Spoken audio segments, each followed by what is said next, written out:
What is going on, everyone, and welcome back to the Upper 90 YouTube soccer channel, where we're picking our starting 11 for week 6 in the Premier League. So stick around as we dive deeper into this.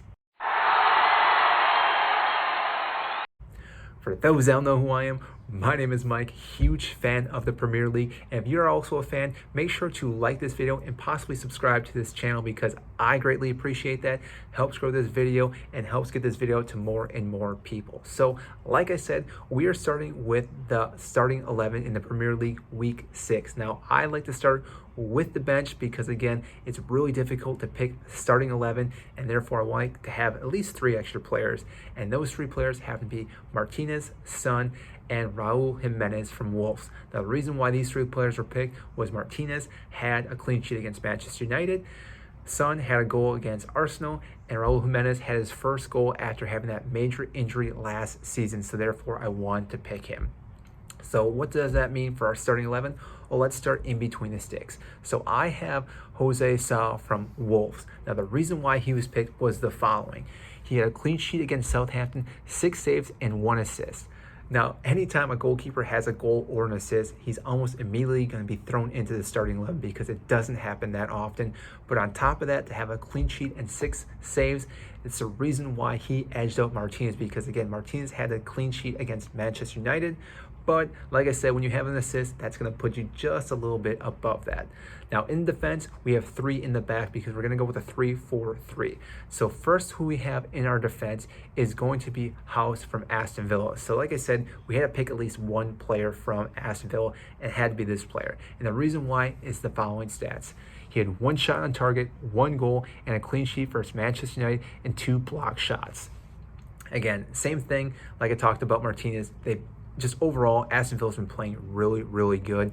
And again, it's just difficult for me to even describe how Aston Villa's been doing this, because they lost Jack Grealish and yet somehow have been playing a lot better this season. They're able to go against heavyweight teams like Chelsea, against Manchester United, against other heavy club teams, and therefore they're winning these games, which is really shocking to say the least. So again, for them to win this game and not let any goals is a huge win. Now, next on that list is Cancelo from Manchester City. Now, as we saw, Manchester City played against Chelsea, and this was a huge match between Pep Guardiola and Thomas Tuchel, and obviously Manchester City came out on top, winning 1-0. Now, I picked Cancelo because he had the following stats. He had 1 assist, 3 interceptions, 73 accurate passes, and a clean sheet against Chelsea. Now, there's a lot of other players that probably could have been picked in this match for the defense. Ruben Diaz was right there as well, but again, I picked Cancelo just because he had the assist, and also 73 accurate passes for a defender is quite a lot, and therefore put him up just a little bit above Ruben Diaz. And then our last defender that we had in this squad is going to be Pinnock. Now, I know he only played a half because he got injured, but in that half, he played so well and had the following stats. He had 1 shot on target, 1 goal, 4 aerial duels won, and 5 clearances. Now, this game itself was just a ridiculous game between Brentford and Liverpool. 6 goals in between both teams, 3v3, or 3 goals on each side, and therefore it's difficult to pick a defender in this game. But when you have a defender that did so well before getting hurt, it's hard not to put him in this list, and therefore that is why he made this list.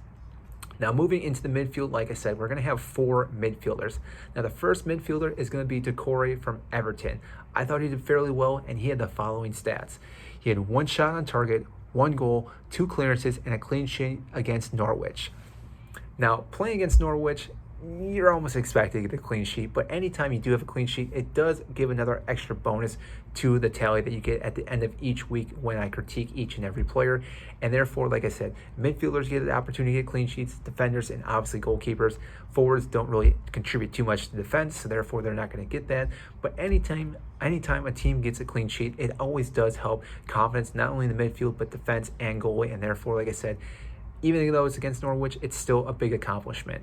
And next to him, we also have his comrade, Townsend from Everton as well. Now, Townsend had the following stats as well. 2 shots on target, 1 goal, and a clean sheet against Norwich. I don't know what Townsend's been doing these last couple of weeks, but whatever he's doing, he should tell the rest of his teammates, because this guy has been playing out of his mind each and every week for the last couple of weeks. It's a shame that we have one more game in an international break, because that may break this whole system that he's been doing. But again, each and every week, Townsend's been playing out of his mind and it's really been helping Everton. Now, next on the list then, we have ESR from Arsenal. Now, if you didn't watch this game, it was a massive blowout between Arsenal and Tottenham. I don't know what Nuno is doing in Tottenham, but his players are not showing up besides Son.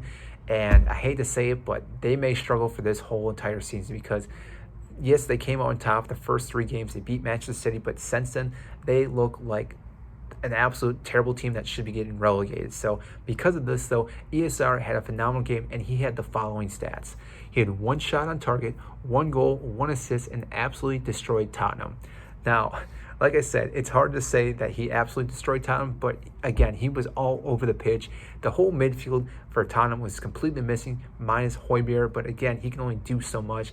And again, ESR had so much opportunity to run all over the field and just, again, destroyed Tottenham. And then our last midfielder we have is Longstaff from Newcastle. Not too often that we pick a Newcastle midfielder, but he had the following stats. He had 1 shot on target, 1 goal, 6 clearances, and fouled 6 times. Now, a lot of people are going to say, well, what's the difference between fouled and not getting fouled? Well, the problem is, or the reason why I pick players that get fouled more is because it leads to free kicks and dead balls, which again, for any team can lead to goals because a lot of teams then have to then push back and you can play long ball and anything can happen once the ball is in the box. And therefore, again, this helps elevate players getting picked each and every week. Now, moving on to our forwards, we have 3 forwards, and the first one really shouldn't be surprised, and that is Saka from Arsenal. Like I talked about ESR, Saka also had a phenomenal game. I think he was man of the match, if I'm not mistaken, and well-deserved because of how well he played. Now, he had the following stats. He had 2 shots on target, 1 goal, and 1 assist. Like I said, Arsenal just looks so much better than Tottenham, and they are level on points, even though 3 weeks ago that Tottenham was at the top of the table, Arsenal was the bomb, and now they're exactly equal. Just shows how each and every week can make a huge difference for each and every team. Now, next on the list, we have Jamie Vardy. Now, he didn't start the game off too well by getting an own goal, but he redeemed himself by scoring 2 goals. Now, he had the following stats. 3 shots on target, 2 goals, and 1 aerial duel won. Like I said, you don't want to have an own goal, but if you do have an own goal, go out and score 2 more goals to cancel that own goal out. Yes, Leicester did draw 2-2, but overall, like I said, Jamie Vardy had a really good game, minus that 1 blip where he had the own goal. And our last forward that we have is Antonio. Now, this is a guy, if you have a Premier League, fantasy league, this is the guy you should be picking up each and every week because this guy has just been playing out of his mind, as has West Ham, and therefore he's been just, almost a basic add each and every week to the starting 11. Now, he had the following stats. He had 4 shots on target and 1 goal. He had multiple chances, probably should have scored more goals, but again, it doesn't always happen, but he still found the back of the net at least once, which again is what you want your forward to do. If you can do that each and every week, obviously you're going to be scoring 38 goals, and again, I'm not saying he's going to be doing that, but if you can find the back of the net each and every game, you're at least going to have 38, and he's been doing fairly well for West Ham. And again, David Moyes is just, I don't even know what David Moyes is doing at West Ham, but whatever he's doing, he's making this team look so good each and every week. So that is all I have for you today. Just to recap, here is a picture of the 11 players that I picked. So like I said, if you are new to this channel, make sure to like and subscribe down below. I greatly appreciate that. That means a lot. But also comment down below because I want to know which players you think should make the list, which players should be kicked out of this, and what you think of the bench. So that is all I have for you today, and we will see you next time.